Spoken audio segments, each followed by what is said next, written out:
Hello and welcome back to my podcast. I'm Dr. Cedia Mwilin.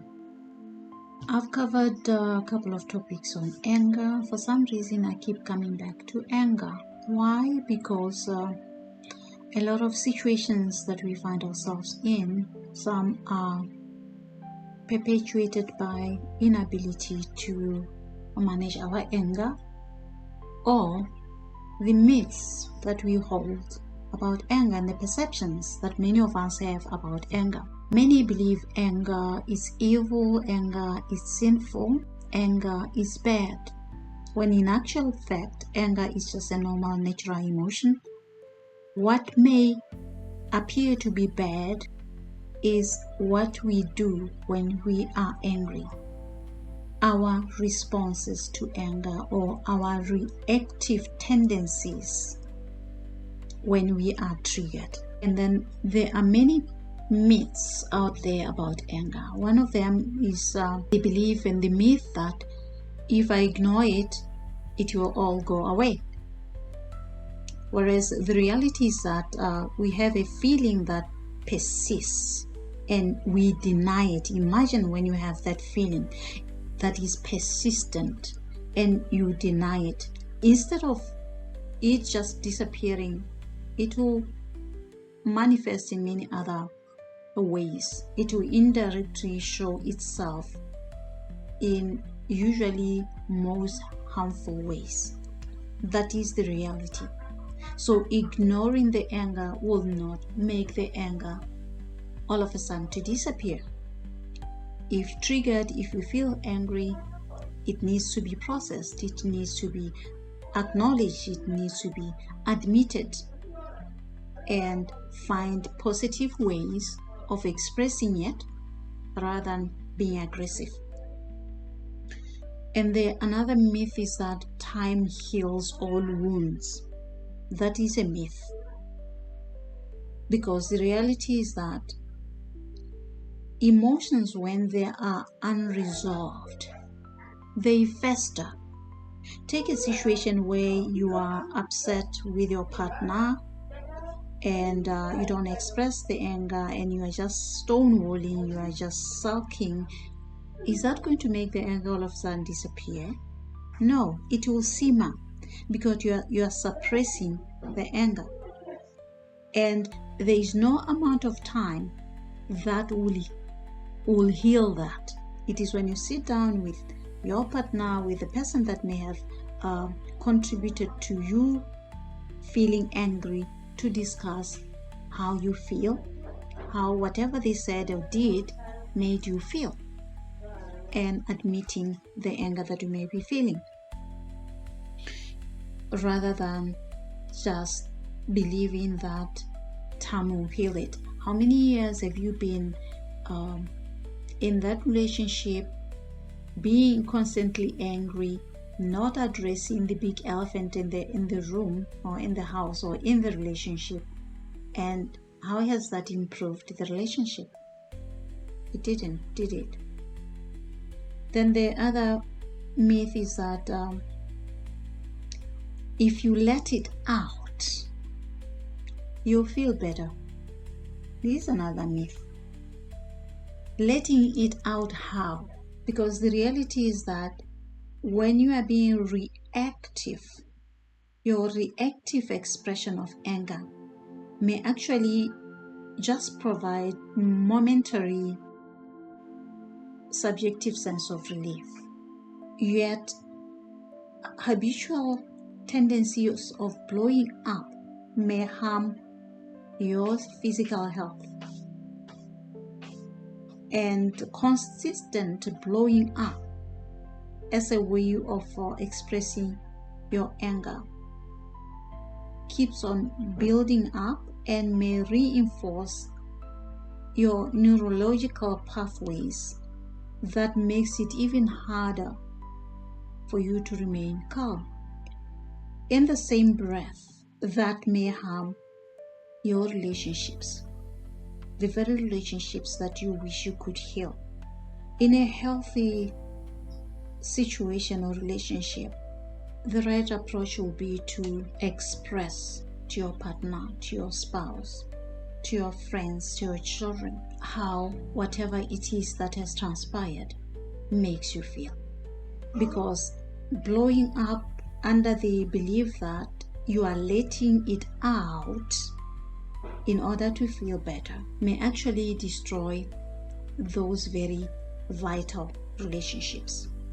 It may destroy your marriage, it may destroy your relationship, it may harm your children when you blow up uncontrollably, becoming reactive and shouting and ranting and raving and not being mindful of what comes out through your mouth and what you say to the people you live with. Another myth is they believe that if I'm not angry, others will walk all over me. If you believe that the only way you can get respect is by being angry, you are missing the point. You will definitely get the opposite response to that.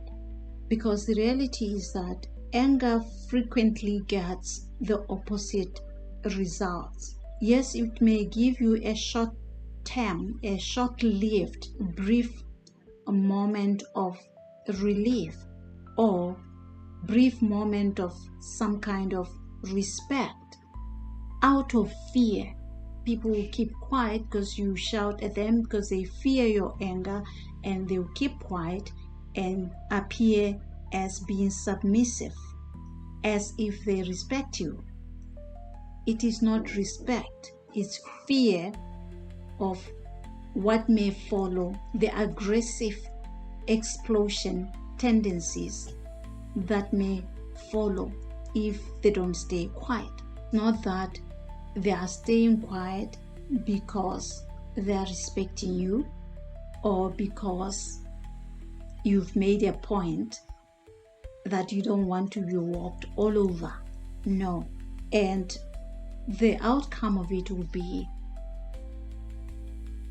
that it pushes people away and it makes you lose credibility. Imagine if you always ranting and raving and shouting to try and express yourself with the hope that if you don't use anger, people will walk all over you. You're operating from the mindset that they must know me. I cannot tolerate this. I cannot tolerate that. And that consistent pattern of using anger on people that you live with, your partner, your spouse, your children, coming from the mindset that if you don't use anger, they will walk all over you, it does the opposite, actually. It pushes them away and it makes you lose credibility. And behind your back, you may be surprised to realize they've come up with a name for you. They know you as your Hawachakaru, the angry man, the angry woman, the angry mother, the angry father. So think about it. And there's also another myth that, well, I can't help it. I'm an angry person. How did you learn that? Think back. How did you learn to use anger in that way? How did you learn that? Because the reality is that you allow anger and you allow circumstances to control you. The attitude of I can't help it, I'm an angry person, that is who I am. It's endorsing that using anger aggressively is right. And it is also, in a way, professing that I have no control. My anger emotion controls me. Well, kinsia loke mokgwa ka nna ke tena ga motlhofo ba itse le ko lapeng ke motho o ke tenegang. By so saying, you are normalizing the aggressive tendencies to erupt, to explode, to be aggressive. Remember, at the beginning I said anger is a natural and normal emotion. It is what we do when we are angry that may cause a lot of harm. If you throw things around, if you shout at people, if you beat up your wife, your girlfriend, or you beat up your husband, your partner, and beyond recognition, beat up your children, then there is a thin line. It's not discipline. Is your anger acting? And it is the anger, the behavior behind the anger that is acting and causing harm, which may turn into gender-based violence or child abuse. But then you quote it with, I can't help it. I'm an angry person. Really? Are you? What does that mean? It's like somebody confusing the feeling and the action. The feeling and the acting. You can feel angry. A lot of people get triggered and feel angry, but they do not become reactive and aggressive. They do not display their anger in harmful ways of beating up wife, beating up girlfriend, clobbering children, because one can be angry and express their anger emotion without being violent. When you become violent and aggressive and harmful, that is not the emotion, that is the action. And then the tendency is to say, it's because you had upset me, because you had done so and so. If you had not done 1, 2, 3, I would not have hurt you. Really? Think about it. Another myth is, like I'm saying, the tendency to say it is other people and situations that make me angry. Anger is a choice. You choose to get angry. And then when you are angry, there are choices to make there in that split of seconds. Either to be reactive or to be responsive. To process, to think, to regulate, to calm yourself down before you speak or before you act. Not everyone gets angry at the same things. Have you wondered why somebody could be saying something and only you among the people that are receiving the same statement or receiving the same action, you become the only one that becomes aggressive? The reason is that you make yourself angry by the way you perceive and interpret the event. The event that triggers you, it is your perceptions towards it, your interpretation of what you hear and what you see that triggers the anger in you. And ultimately that says that you allow outside circumstances, situations outside of you to control you and to steal your peace. Circumstances outside of you, you allow them to control your peace of mind. In other words, you give away your power. You hand over your power. And in your mind you think expressing your anger that way by being aggressive, shouting, ranting, verbalizing it, using insults, abusive words shows you are the bigger person. No, it does the opposite. It makes you lose your credibility, and it says you are failing to manage your emotion, your anger emotion. You may be saying, okay, I hear you. Then when I'm triggered, what can I do to reduce anger? There are a couple of things you can do that you can use. A couple of exercises or things you can do to reduce your anger or to manage your anger. First and foremost, acknowledge what you feel, how you feel, and process and challenge what triggered it. Challenge the thought behind that. Focus on the physical sensation of anger. Though it may seem counterintuitive, tuning into the way your body feels when you are angry often lessens the emotional intensity of your anger. For example, start paying attention to how is your head feeling? Your head. How about your neck? How is your neck feeling? Open and relax your jaw, relax your fists, open your hands and move your shoulders and arms in circles, in circular motions. Stretch or massage areas of tension. If you pay attention to your body, you'll be able to identify areas that are getting knotted as a result of you getting worked up because of anger. Then roll your shoulders if you can feel tension in your shoulders.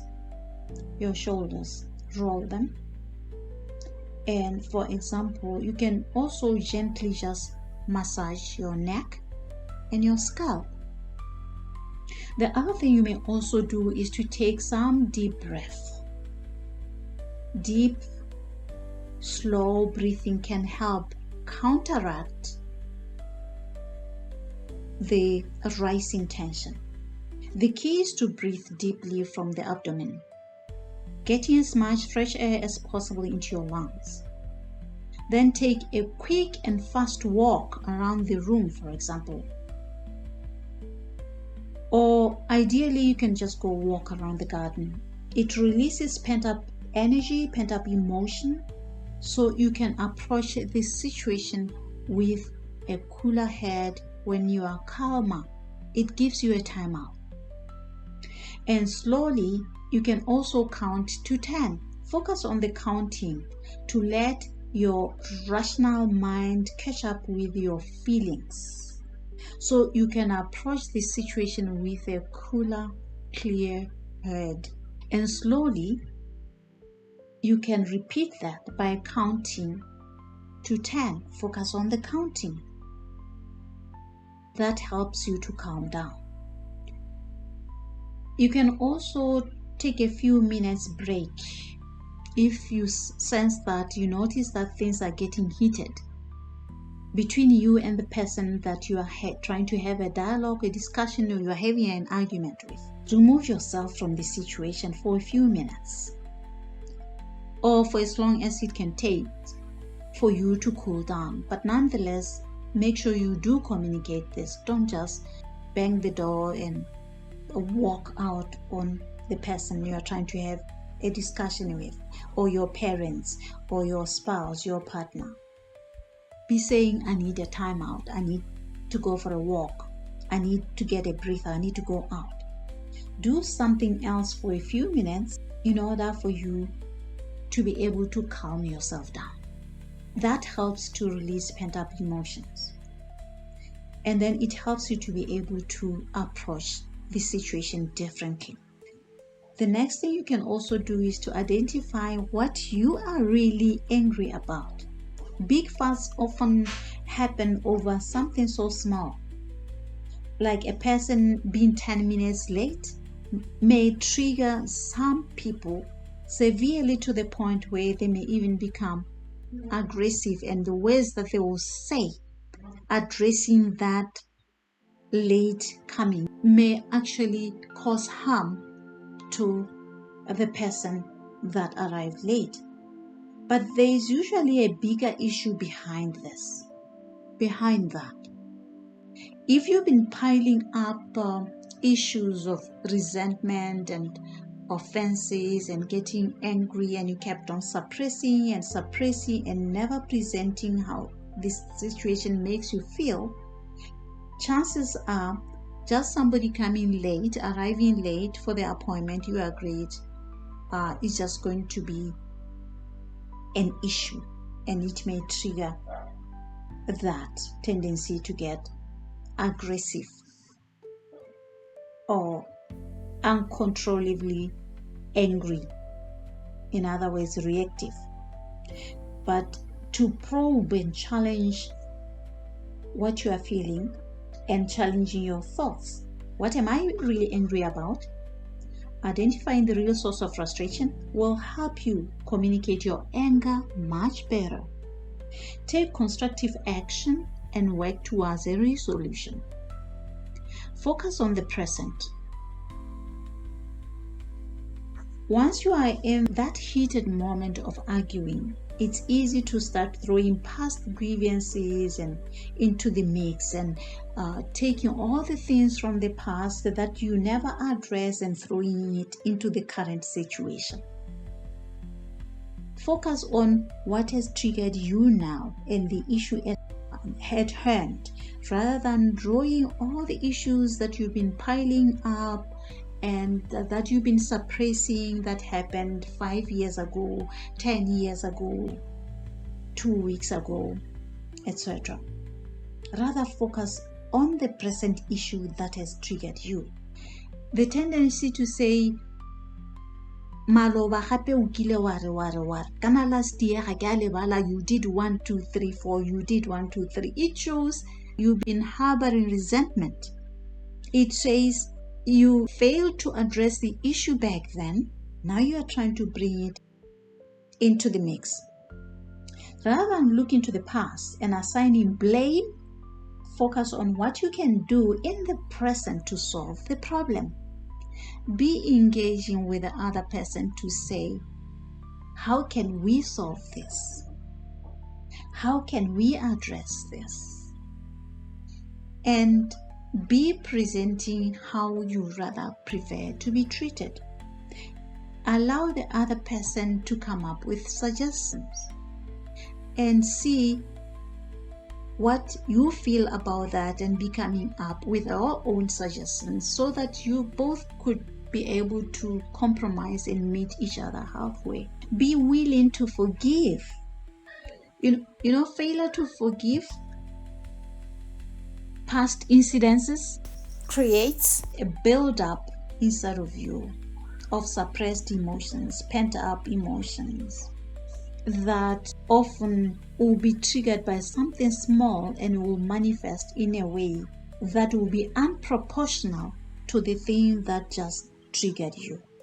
Holding on to anger is, like I've previously said, it's like drinking poison and expecting the other person to die from it. Rather, it's your suppressed anger and your reactive anger that will cause harm to your relationships. The relationship you have with your child, the relationship you have with your son, with your daughter, with your wife, with your husband, those are the ones that will suffer. Or if it's at the workplace, the relationship you have with your supervisor or with your subordinates, those are the ones that will suffer. Because anger that's not properly expressed, that manifests in anger outbursts in a reactive manner rather than a responsive, healthy way, only hurts you and hurts the people you live with, and depletes and drains your life. And then in the long run, you develop psychosomatic ailments and start wondering, where is the blood pressure coming from? Where is constant chronic headache coming from? Where is the stomach problem coming from? Where are the stomach ulcers coming from? Forgetting they may be caused by harming the relationships and creating more harm to yourself. Let me ask you a question. Has anger that you've been using, has it worked for you? How has it helped your relationship? How has it helped you get what you want. What you yearning for and what you want deep down is respect, is love, is peace, is harmony. But aggressiveness will not help you achieve that. Maybe it's time to do the opposite. So I've just shared a few tips on ways in which you could reduce anger. Do what we call body scanning. Focus on the physical sensations. When you are angry, what are you feeling? Where are you feeling it? Some people develop sweaty palms. Some people start shaking, their body tremors. And some people start developing a headache. They can feel it and their shoulders start tensing up. And some people feel like they're becoming claustrophobic. They can't breathe properly.